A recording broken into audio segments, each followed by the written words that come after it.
Dernièrement, puis ses appels percutants, je pense que ça peut faire mal au FC Zurich. Attention, ballon difficile à gérer là pour les milieux de terrain du Servette FC, notamment David Doulin. Guerrero extrêmement haut sur cette pelouse. Krasniqi qui peut trouver Tozin à l'entrée des 16 mètres. Il rentre dans les 16 mètres. Boran Jasevic, le centre fort, c'est touché.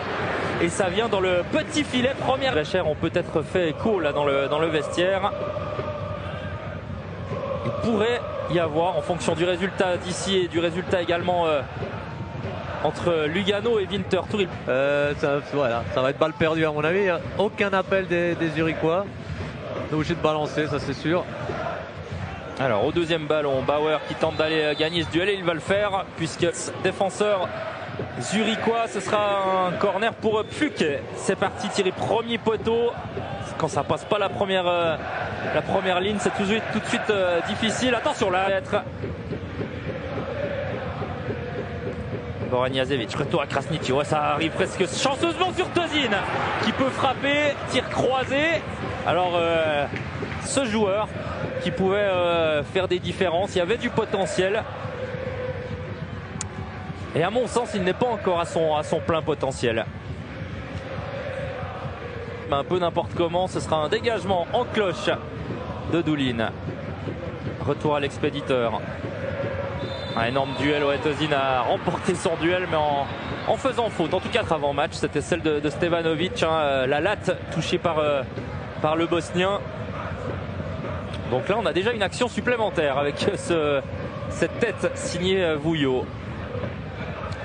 Le ballon récupéré sans faute par Marquezano. Avec Tozin, il y a Okita au centre. Le centre est pas facile à gérer pour Vouillot, mais il le fait bien. Au deuxième ballon, notamment exact. Lorsque l'on a des boulevards, comme c'est parfois le cas avec la défense zurichoise. Tozin pour Guerrero. On est de l'autre côté du terrain avec Karol Metz. Il faut aller la chercher, il était la chercher. Zurich qui repart. Avec la tête là, de Vouillot et Tozin qui a touché le ballon mais qui avait le pied quand même extrêmement haut de Tozin. Qui parvient à se sortir du marquage mais en reculant. Il trouve ensuite Boran Jasevic. Ce sera une remise en jeu encore une fois pour Zurich. Katic. Ballon sur Tozin qui a tenté de s'emmener le ballon ou alors de le dévier pour Okita.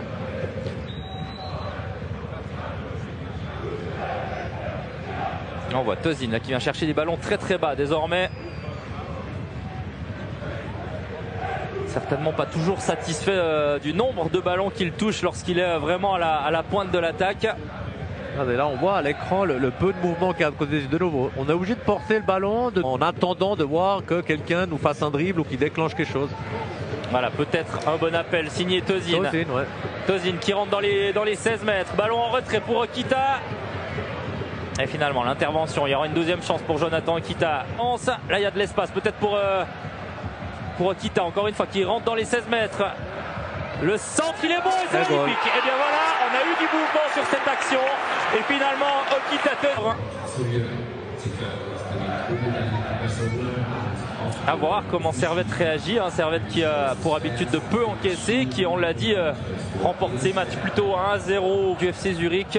Oui, c'est contre Servette. Donc on part en vacances en battant le deuxième du championnat.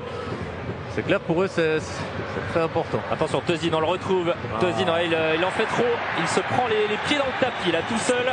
Même si le public n'est pas souvent la tête dans le guidon. Et des fois, il voit pas du tout ce qu'il y a à côté de lui. Et c'est pas un neuf, tout simplement, qui a cette clairvoyance de faire jouer à côté peut-être les autres en remise. Lui, c'est un peu tout terrain. C'est pour ça que, voilà, par défaut, je pense sinon il serait mort pendant 90 minutes. Boran Jasevic qui tente de percer, mais c'est récupéré par Cespedes. C'est vrai que pour un neuf, alors un faux neuf du coup aujourd'hui, du coup à Konya puisqu'il il prend sa place aujourd'hui, mais c'est vrai que c'est pas le même profil, pas le même type de joueur, et c'est vrai qu'offensivement Cespedes, mais on l'a pas vu. Par contre il est pas maladroit, Cespedes, quand il arrive dans la troisième zone ça peut faire mal, mais en fait c'est pas lui, c'est le jeu de Servette aujourd'hui, ça passe tout au-dessus d'eux. Donc même un Konya qui est fort dans la trompe à ce niveau-là, dans les duels, etc. Voilà, là on voit C'est deux équipes aujourd'hui qui nous présentent du jeu très direct, très simple. On amène le ballon devant et on essaie d'avoir le deuxième ballon. Attention, la Guerrero qui est parti, il peut servir Marquezano. Il y a un peu d'espace à droite, mais Tozin va embarquer le ballon pour frapper. Encore une fois, vous parliez avant la tête dans le guidon. Ouais, et il n'y a pas le ballon. Attention, ce centre, deuxième poteau qui va arriver jusqu'à plus qu'à le tir extérieur du pied. C'est vrai qu'on passe beaucoup plus par la droite que par la gauche. Un côté Servette, d'ailleurs, le centre est venu de Bauer. Attends, sortir. Voilà, il l'a récupéré. Et bon pressing des Servettes. Tiens, écoutez ça. Tente le centre, c'est perdu. Ouais, magnifique ce que fait Tozin là sur une touche. Et Tozin, il va pouvoir servir Kita. C'est trop léger. Bonne anticipation de la part de Vouérance là sur une action. Marquezano qui a trouvé l'intervalle, qui a trouvé la transition, qui est venu donner ce ballon à son attaquant et ça change tout. Et ça donne une occasion aux Zurichois avec ce centre fort. Et Frick qui s'en sort très très bien parce qu'il avait relâché dans un premier temps. Quand même des écarts, mais c'est vrai que Zurich aujourd'hui fait preuve de révolte. Ils sont là depuis le 2-0. Au lieu d'être l'équipe qui veut vraiment pas prendre de risques, c'est eux qui, on dirait qu'ils sont libérés avec ce 2-0. C'est pas ce match qui va gâcher le premier tour de Servette, mais c'est pas non plus ce match qui va dire que Zurich a fait un bon premier tour.